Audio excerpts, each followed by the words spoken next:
그다음에 이제 수분 수정인데요. 옛날에는 저는 처음에 품질과실을 공부할 때 담안에는 씨앗이 들어야만이 단위 결과가 좋아지고 또 낙과도 이루어지지 않으면서 가물 모양이 벌통하게 튀어나와서 상품성이 높아진다고 이렇게 배웠습니다. 그래서 옛날에는 지금처럼 지금은 꽃가루를 터는 그런 기계들이 많이 나와 있어요. 그래서 꽃가루를 말리고 그걸 다시 꽃가루를 털어가지고 이렇게 이제 송진과 같이 섞어서 이렇게 이제 수정을 시키면 되는데, 제가 처음 농사 지을 때는 그런 기구들이 없어가지고 일일이 숯꽃을 따가지고 이렇게 말려서 꽃가루를 털어가지고 붓으로 이렇게 일일이 찍으면서 수정을 시킨 적이 있습니다. 그런데 점점 이제 선진국에서도 오히려 씨앗을 빼고 사람들이 소비자들은 우리가 과일을 판매할 때는 과일의 크기에 따라서 파는 게 아니고 과일의 무게에 따라서 판매를 하게 됩니다. 그래서 씨앗이 들게 되면은 과일의 무게는 커지지만 그 대신에 먹을 이제 다육은 적어지는 거죠. 그래서 요즘 오히려 씨앗이 드는 것보다 안 드는 것을 많이 선호하게 되고요. 한간에 인터넷이나 이런 데 보면은 좋은 간 고르기 해가지고 나오는데 거기에 보면은 과일은 씨앗이 많이 들어야 맛이 좋고 이렇게 이야기되어 있지만 그거는 이제 아무 사실 무근한 이야기고, 특히나 이제 수확부 관리에 있어서 밤씨앗이 많이 들은 것과 밤씨앗이 없는 것을 저장해 보면 오히려 씨앗이 없는 것이 세상이 더 잘 되는 것을 볼 수가 있겠습니다. 그것은 왜냐하면 씨앗은 시기가 지나면 그 씨앗 주변이 이렇게 동그랗게 둥글러지는 거죠. 거기서 왜냐하면 발화를 하기 위해서 시간이 지나면은 발화를 하려고 하기 때문에 그 부분이 이렇게 물러져 가기 시작을 하는 겁니다. 그래서 거기 씨앗이 있는 게 수확부 관리에 도움이 됩니다. 그래서 당도와 상품의 질에 높은 영향을 미치지 않는다. 그래서 요즘은 당감은 꼭 수정이 되지 않아도 자가 단위 결과성이 굉장히 좋기 때문에 큰 문제가 요즘은 없겠습니다. 자, 그리고 이제 우리가 적과를 하기 전에 하는 작업통이 하나가 있는데요. 그게 뭐냐면 강꽃이 이렇게 피고 나면 질 때가 있습니다. 강꽃이 이렇게 질 때 강꽃이 이렇게 빨리 떨어지지 않는 것들이 있습니다. 즉 이런 빨리 떨어지지 않는 것이 그대로 되게 되면 얼굴에 이제 채피 곰팡이가 생긴다든가 얼굴에 이 곰팡이들이 있어서 여러 가지 문제점을 야기시키는 경우가 있죠. 그래서 이럴 때는 꼭 이렇게 가셔가지고 한 번씩 이렇게 살짝 이렇게 먼지털이 같은 걸로 가지고 살짝 건드려주면은 이것이 다 떨어지게 되거든요. 그래서 떨어져서 상품과를 만드시는 게 좋겠습니다. 이런 게 비율이 이런 작업을 했을 때와 안 했을 때는 약 5% 정도 차이가 나요. 그냥 방치했을 때와 방치하지 않았을 때 한 10%까지 차이가 나는데 우리는 그 5% 굉장히 크죠. 그죠? 지금 보시는 것 같이 우리가 이제 가계 정정을 하기 전에 5, 6월 달에 5월 말부터 6월 초 정도 되면은 가지 들기를 한다든가 도장지를 아까 우리 전지 전정을 했을 때 조금 강하게 친 데는 도장이 많이 나게 됩니다. 그럼 방치하지 말고 이렇게 가지 유인을 해준다든가 이렇게 해서 더 긴 공간을 사용할 수 있게끔 해야 되고요. 또 그리고 나무가 넘치는 힘을 분산시켜야 될 필요가 있겠습니다. 이것이 굉장히 중요한데요. 지금 이렇게 나무를 키워놨을 때 이런 다 경험을 해보셨을 거예요. 이렇게 키워놨음에도 불구하고 이것이 머리가 바짝 일어나는 그런 경우를 많이 보셨을 거예요. 자, 그런 경우에는 이것을 이 주식보다 더 낮게 키워줘야 됩니다. 그렇게 하게 되면 이것이 신초가 더 이상 길어지지 않고 그 자리에서 생장이 멈추게 되거든요. 그래서 그런 경우에는 좀 더 많이 수그리겠고 좀 더 낮게 또 뒤로 이렇게 눕혀주면 좋은 결과가 있습니다. 자, 우리는 이제 병해충 방제를 하게 되는데 이 병해충 방제는 초기에 겨울에 잘 방제를 했을 때 여름에 농약을 적기처럼 충분히 좋은 과일을 생산할 수가 있고요. 두 번째는 초기에 방제를 잘해야 됩니다. 우리가 병용균이 나와가지고 하는 것보다는 병용균이 나오기 전에 철저하게 소독을 해서 이런 벌레라든가 균이 서식하지 못하도록 밀도를 줄여버리는 거죠. 그런 방법을 사용하시면 여름에는 크게 농약을 사용하지 않아도 우리가 깨끗하고 좋은 과일을 이렇게 생산하게 되는 겁니다. 그래서 환경적으로 제일 중요한 것은 환경적인 거죠. 환경적인 요인이 많이 되는데 제가 저희 다감농원 같은 경우에는 그냥 일반 저탄소 농축산물로서 그냥 일반 재배도 하고 있지만 무농약 재배도 지금 한 10몇 년째 하고 있습니다. 근데 무농약은 아무데나 되는 곳이 아니고요. 무농약이 되는 지역이 있습니다. 체감 통풍이 잘 되고 이렇게 옆에 잡목이 없는 곳에다가 포장을 만들게 되면 무농약 재배로 한 70%에서 80% 정도가 정상적인 수확을 하게 된 것입니다. 지금은 이제 오늘 전까지 온 감이 무농약 재배된 감인데요. 한번 보여드리도록 하겠습니다. 우리 강남에 가장 많은 경우가 뭐 이렇게 간절병, 낙엽병, 그다음 흰가루병, 이책이 곰팡이 볼 수가 있고요. 이런 것도 다 초기에 4, 5월달에 옛날에는 뭐 5월 말에서 6월 돼야 이렇게 병제가 시작됐잖아요. 지금은 4월 달부터 병제가 시작이 돼야 되고요. 초기에 한 3번 정도가 병제가 잘 되고 나면 그 이외에는 거의 뭐 밀도가 없어지기 때문에 더운 여름에 농약을 거의 칠 필요가 없어지는 그런 좋은 장점을 가지고 있습니다. 저는 뭐 지난 한 32년 동안 해봤지만 병이 크게 들어본 적이 거의 없습니다. 그래서 가장 좋고 잘했던 것 중에 하나는 조기에 방지가 됐다는 거. 월동 병해충을 잘 방지했다는 거. 그 다음에 그보다 더 중요한 거는 깨끗하게 가온 관리를 해주시는 게 첫 번째 조건이라고 볼 수가 있겠습니다. 자충이라고 하면은 제일 많이 이제 우리 방과를 가야 하는 게 깍지벌레, 그 다음에 꼭지벌레, 어린애라고 볼 수가 있겠죠. 요즘은 뭐 선녀벌레라든가 내물충 이런 거 많이 있지만 전통적으로 많이 오랜 세월 동안 우리 방과밭에서 이렇게 서식하던 벌레들인데요. 이런 것도 아주 유충일 때 문제를 잘 하셔야만이 농약을 사용한 횟수를 법정하게 줄일 수 있겠습니다. 지금까지 이제 우리가 쭉 단감을 재배를 했어요. 이렇게 단감 재배해가지고 첫 번째 부동의 11번으로 가지고 퇴비를 잘 이렇게 땅을 파서 넣는다든가 또는 이제 전지전정을 4가지 원칙에 의해서 하고 또 이제 시험 기간에는 적절한 방제와 또 수분을 잘 공급함으로 해서 나무가 또는 과일이 이렇게 생장해야 되는 시기에 정확하게 생장을 시키고 그리고 가운데 환경을 깨끗하게 함으로 해서 체감, 통풍, 배수가 잘 되게 하게 되면 가을이 되면 이렇게 굵고 좋은 과일이 열리게 됩니다. 그래서 뭐 지금 이렇게 보시는 거가 지금 제가 직접 촬영을 된 감이거든요. 이 감을 보시면은 잡티가 거의 없어요. 이제 거의 굵고 깨끗한 표피가 이렇게 누가 보면 농약을 엄청 쳐가지고 깨끗해지는 농약을 바르는 집보다 훨씬 적게 치거든요. 적게 치고도 이렇게 깨끗한 과일이 나오는 거는 제일 중요한 게 체감 통풍 배수를 잘 하는 거죠. 그리고 이제 두 번째는 가운데 환경을 깨끗이 하는 거예요. 그러면 이제 이렇게 색도가 4.5 이상 되는 감각하는 붉은색의 감각하게 됩니다. 그리고 과일을 너무 무리하게 많이 달면은요 수확량은 많이 나오지만 상대적으로 수익은 떨어지게 됩니다.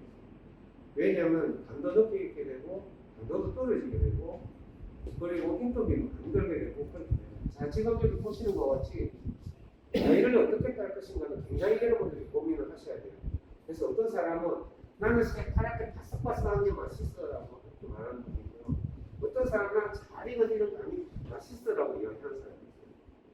그런데 우리나라에서는 많은 분들이 이런 말 하더라고요. 푸르고 좀 멋있게 하는 게 맛있다고.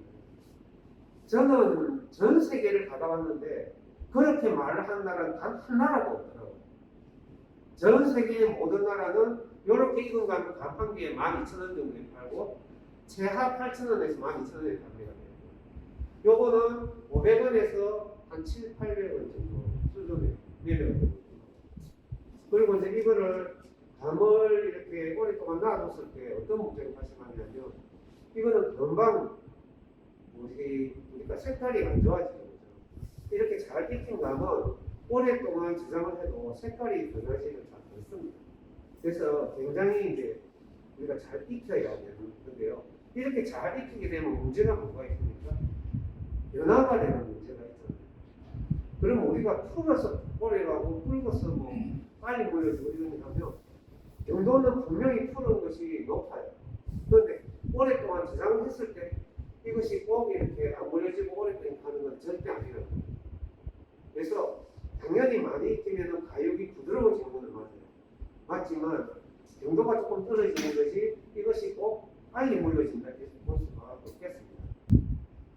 또 우리가 수확하는 시기나 또 수확하는 시간, 또 수확하는 날짜 이런 게 굉장히 중요합니다. 첫 번째는 우리가 감을 수확할 때 너무 아침에 부지런해가 새벽같이 나와가지고 수확을 하게 되면 단나무 껍질이 이렇게 흑변이 잘 생겨요. 그래서 가급적이면은 아침에 일찍 나가셔가지고 어제 깐 과일을 정리한다든가 오늘 감 작업하는 걸 준비하신다든가 그렇게 하시고요. 저희는 수확을 할 때 조금 늦게 합니다. 항상 10시나 10시 반 되어야 수확을 시작을 하게 되고요. 그 대신 저녁에 일을 좀 많이 해요. 저녁에 일을 좀 많이 하고 아침에 조금 게을게 행동하고 부지런하게 아침에 행동하면 과일이 우리 때깔이라고 하잖아요. 때깔이 안 좋아지는 그런 문제를 가지고 있는데요. 제일 이제 수확하는 날짜가 문제인데 각 지방마다 조금 차이가 있는데요. 우리 창원이나 진양 같은 경우에는 보편적으로 11월 10일에서 15일 사이에 될 때까지는 잘 오지 않아요. 그래서 좀 잘하는 농가들은 대부분이 11월달이 넘어서 감을 수확을 하죠. 그런데 기타 지방에는 갑자기 한파가 10월 25일경에 오는 데가 되게 많더라고요. 제가 조사를 해보니까. 그래서 그 앞에 과일을 다 수확해야 되니까 다 불리하다고 볼 수가 있습니다. 근데 제가 알기로 이쪽 남부지방에도 늦게까지 수확을 해도 되는 그런 지역들이 많은 것으로 알고 있거든요. 그래서 수확을 늦게 할 수 있으면 늦게 하는 것이 가장 좋다고 볼 수가 있고요. 그거를 여러분들이 용도일지를 적었을 때 데이터화 해놔야 됩니다. 올해는 매월 며칠에 첫 서리가 심하게 오고 또 어떨 때는 언제 무서리가 오고 대서리가 왔는지를 딱딱 이렇게 체크해 놓으시면은 그 다음 해에 농사짓기가 굉장히 좋은 데이터가 돼서 활용을 할 수 있고요. 그래서 den서리가 오기 전에 해야 되고 den서리가 하루가 오고 나면 이틀 안에 다 내셔야 돼요. 안 그러면은 서리 피해를 많이 보게 됩니다. 이런 것이 우리가 끝까지 안다고 쳤다가 이렇게 한파가 오면은 한파가 오기 전에 끝내야 되더라고요. 그리고 이제 제일 중요한 건 이렇게 과일을 선별장에 구웠을 때 어떤 거는 붉고 어떤 거는 푸른 게 나오면 안 돼요. 똑같이 붉은색만 쫙 이렇게 빠져야 되는 거고요. 옆으로 많이 빠져나오는 비품이 나오면 안 됩니다.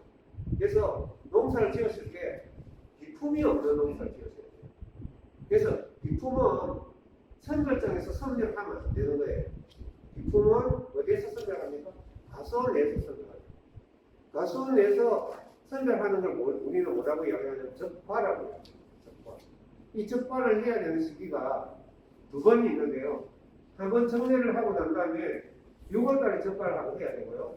또 이제 우리가 언제쯤 해야 되냐면 9월 초에 약간 바람이 선선해지고 이럴 때 마지막 적과를 한번 해주셔야 됩니다. 그때 적과를 하시면 그때 과일이 상품이 안 되는 거는 전부 다 따서 버리는 거예요. 전부 따서 이거까지 키워놨는데 이거를 내가 요즘 인건비 비싸기 때문에 그거를 가져와가지고 포장을 내가 팔면 포장비 인건비 빼고 나면 마이너스 나오는 거예요. 그래서 그걸 아깝다 생각하고 이렇게 두지 마시고 미리 제거하셔가지고 인건비도 줄이시고 이 다음에 나무가 이렇게 영양 축적을 할 수 있도록 저장 영양분을 축적할 수 있도록 미리 그런 걸 따버리는 게 다음 해농사에 좋다는 거죠. 그래서 꼭 그렇게 농법을 하시는 게 참 좋을 거라는 생각이 들고요. 이렇게 선거 선별을 할 때 엔행을 했던가 하면 꼭 엔행실에서 작업을 하셔야 됩니다. 이거 엔행했던 걸 실온에서 작업해버리면 그 안에 이슬이 생겨가지고 비품과가 생기고요. 감을 이렇게 쫙 이렇게 따라 나왔을 때 감이 색깔이 전부 다 고르게 붉은색이 이렇게 나와야 돼요. 이제 좋은 거라고 볼 수가 있겠습니다. 포장은 이렇게 낱개로 하는 게 있고 5개씩 줄 포장하는 게 있습니다. 우리는 좋은 제작하는 이게 수확 후에 전처리라고 이야기하죠. 전처리하는 방법이 배건을 하는 방법과 배냉을 하는 방법이 있죠.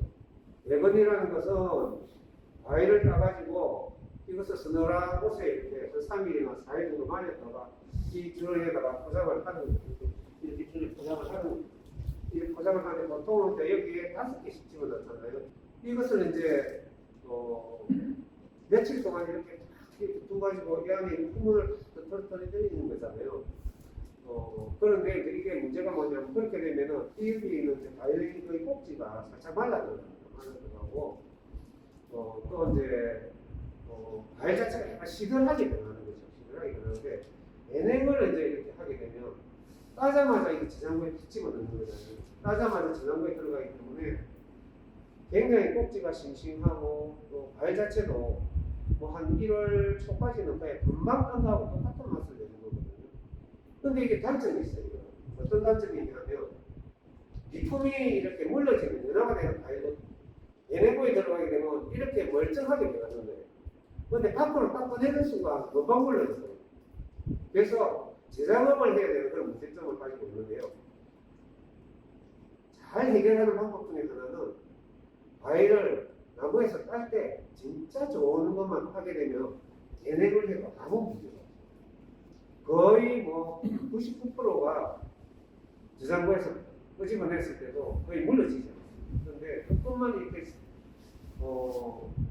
재배 과정에서 연안에는 그런 과일들이 많이 들어가 섞이게 되면 이것은 진짜 일거리를 만들어내는 일이 될 수가 있다는 거죠. 그래서 예금과 예냉 여러분들이 잘 이제 선택을 해서 하셔야 되는 거고요. 자, 예냉을 하게 되면 또 좋은 점이 한참 밤 수확할 때 밤을 무조건 이렇게 저장고에 넣어놨다가 수확이 끝나고 나서 선별을 해가지고 포장을 하면 되니까 그런 좋은 장점을 가지고 있습니다. 그리고 자, 또 요즘은 원액식기 사용하잖아요. 에틸렌 이렇게 원액식기를 사용해가지고 에틸렌 가스를 이렇게 합착시키거나 그다음에 에틸렌을 아예 이렇게 빨아낸다든가 이런 다양한 기술들을 요즘 발휘하고 있습니다. 그래서 특히나 국내 유통보다는 이게 해외 수출 유통 같은 경우에는 원액식기를 많이 사용을 하고 있습니다. 자, 지금 우리가 이제 가장 과일을 이렇게 수확하기가 문제가 되는 거는 이게 첫 번째가 이제 연화되는 거죠. 물러지는 거. 두 번째가 각혈변이 일어나는 거. 껍질이 시커멓게 되는 거. 그 다음에 세 번째가 갈반이 일어나는 거죠. 자, 우리는 이런 현상이 왜 일어나나 한번 볼까요? 자, 과일이 이제 연화되는 거는 당연히 이제 에틸렌 작용에 의해서 물러지는 거고요. 특히나 단감이 빨리 물러지는 이유 중에 하나는 저장고에 넣었다가 따뜻한 곳에 나오거나 이런 온도의 변화에 굉장히 취약합니다. 그래서 우리가 여기서 싱싱한 감을 가져왔는데 따뜻한 데서 조금만 이렇게 돌게 되면 이 금방 물러지거든요. 그리고 특히나 백화점 매장이라든가 마트 같은 곳에 겨울에도 바깥은 추운데 매장 안에는 28도씩 이렇게 된단 말이에요. 그러니까 이 싱싱한 과일이 하루 이틀만 지나면 그냥 확 물러지기 시작하는 거예요. 이게 이제 한참 수확하는 시기에는 좀 한 5일, 일주일씩 이렇게 버티다가 저장고에 들어갔던 것은 아주 저온에 저장이 되어 있었기 때문에 이게 온도 변화가 확 나게 되면 빨리 물러지는 그런 단점을 가지고 있습니다. 그 다음에 이제 두 번째 각기 흡변이라는 게 있는데 이런 각기 흡변의 기본적인 원인은 이게 표면에 수분이 과다하면 각혈변이 일어나는 거죠. 수분이 많은 각혈변이 일어나는데 이 감을 가장 잘 익혔는데 이게 각혈변이 난 것을 제가 한번 찾아보니까 거의 엮이긴 한데 살짝 각혈변기가 있는 게 있어야 지금 여기 하나 살짝 있는데 거의 깨끗하잖아요. 깨끗한데 살짝 있는데 이게 왜 그러냐면 잘 익은 과일은 덜 익은 것보다 각혈변이 조금 더 나는 것 같아요. 제가 보니까. 왜냐하면 안에 있는 수분이 우리가 잘 익히면은 과일의 껍질이 점점 얇아지잖아요. 껍질이 얇아져요. 오랫동안 햇빛을 보기 때문에 피클락층이 약해지기 때문에 안에 있는 당이 오히려 밖으로 나오기 때문에 그렇게 생기고 그 대신에 여기서 나오는 갈병 같은 거는 일어나죠. 지금 갈병 같은 거는 여기 보시는 것 같이 좀 덜 익은 과일에서 많이 그런 현상이 일어나고요. 그래서 이렇게 덜 익은 과일은 근본적인 원인이 그거잖아요. 이런 비닐랑에 덜 익은 과일 과일을 딱 집어넣게 되면 호흡이 굉장히 가빠집니다. 호흡량이 많아지기 때문에 안에 이게 호흡량이 부족해요. 질식을 한다고 해요. 질식하기 때문에 이 두꺼운 포장지를 사용하거나 너무 조리목을 넣거나 또 밖에서 충분히 예건하지 않았거나 이러면은 이런 갈반이 갈변이 일어나는 거죠. 이런 갈변이 일어나게 되면은 이거는 이제 냄새가 났습니다. 그래서 이런 한 번씩 매장에서 갈변이 일어나는 감을 소비자들이 먹고 이 농약을 너무 담가놔서 그렇지 않냐 이런 말을 하거든요. 갈변은 일어나게 되면 이것이 꼭 이렇게 농약에 담궈놓은 것처럼 맛이 이상하게 변합니다. 그래서 우리가 이런 거는 굉장히 조심을 하셔야 됩니다. 그리고 이 갈변이 일어나는 과일은 못 먹습니다. 그 다음에 이제 우리가 이게 이제 끝으로요. 우리 단감에 있어서 굉장히 중요한 것 중에 하나인데 우리는 단감 농사를 막 이렇게 막 10,000평씩, 20,000평씩, 30,000평씩 지어요. 한국 사람들 대부분이 많은 농사를 지어갖고 어떻게 소득을 높이려고 막 하잖아요. 그러다 보니까 인력은 없고 또 작업량은 많기 때문에 작업을 섬세하게 하지 못합니다. 막 집어 담아야 되고 막 갖다 밀어야 되고 이러다 보면 과일이 조금씩 이렇게 수확할 때 조금씩 이렇게 부딪히는 거예요. 특히나 운반기 같은 데다가 요즘 궤도식 운반기가 있잖아요. 또 궤도식 운반기는 훨씬 얼림이 많습니다. 타이어보다. 그걸 이제 산이나 이런 데서 끌고 내려오다가 보면 텅텅텅텅 이렇게 하면 이게 우리가 그 과일 수확 박스 안에서 과일을 이렇게 서로 담아놓으면 저끼리 이렇게 건드려가지고 살짝씩 이렇게 스치는 건데도 이게 처음 우리가 감을 따갖고 11월 예를 들어서 5일에 땄다 그러면 12월 5일, 1월 5일까지 60일간은 거의 상처가 안 나요. 웬만해 갖고는 상처 난 것도 잘 밖으로 안 나타나요. 60일이 딱 지나면은 그때부터 밖으로 약간이라도 찍혔던 부분을 이렇게 곰팡이가 생기기 시작합니다. 어떤 해에 따라서 조금씩 다르지만 일기가 안 좋으면 훨씬 빨리 나타나고요. 일기가 좋고 좀 이런 데는 좀 늦게 나타나는 그런 차이점이 있지만 대부분이 60일 후에 이런 게 나타나기 시작해요. 이렇게 깨끗하게 지금까지 유지가 되는 점한 게 없이 깨끗하게 유지되는 거는 이걸 딸 때 굉장히 조심을 하는 거예요. 따가지고 이렇게 봉지에 넣을 때 이렇게 톱톱 나지 않습니다. 그리고 이 과일 상자를 옮길 때 턱 나지 않아요. 그래서 멋이 나야 돼요. 그리고 굉장히 전성을 다해야만이 이렇게 좋은 과일을 끝까지 판매할 수 있는데요. 이런 것이 실제 우리가 수확 시기에는 표도 거의 안 나던 것들이죠. 이 과일의 꼭지가 옆에 이렇게 살짝만 이렇게 찍어놔도 60일 안에 표가 안 나지만 60일 지나면 이렇게 안이 썩어들어요. 그래서 우리가 수확할 때 얼마나 조심을 해야 되는지 알 수가 있죠. 그래서 여러분들이 얼마나 많이 짓느냐가 중요한 게 아니고 얼마나 섬세하게 농사 짓는가는 굉장히 저는 중요하다고 생각합니다. 그래서 이 다양한 곰팡이병들이 나오는 원인이 그런 작업에서 있다고 보시면 되겠습니다. 자, 이렇게 짧은 시간에 제가 너무 많은 이야기 한 것 같고요. 이렇게 좋은 시간을 가져서 너무 감사합니다. 장 시간 동안 수고 많이 하셨고요. 마치도록 하겠습니다. 수고 많이 하셨습니다.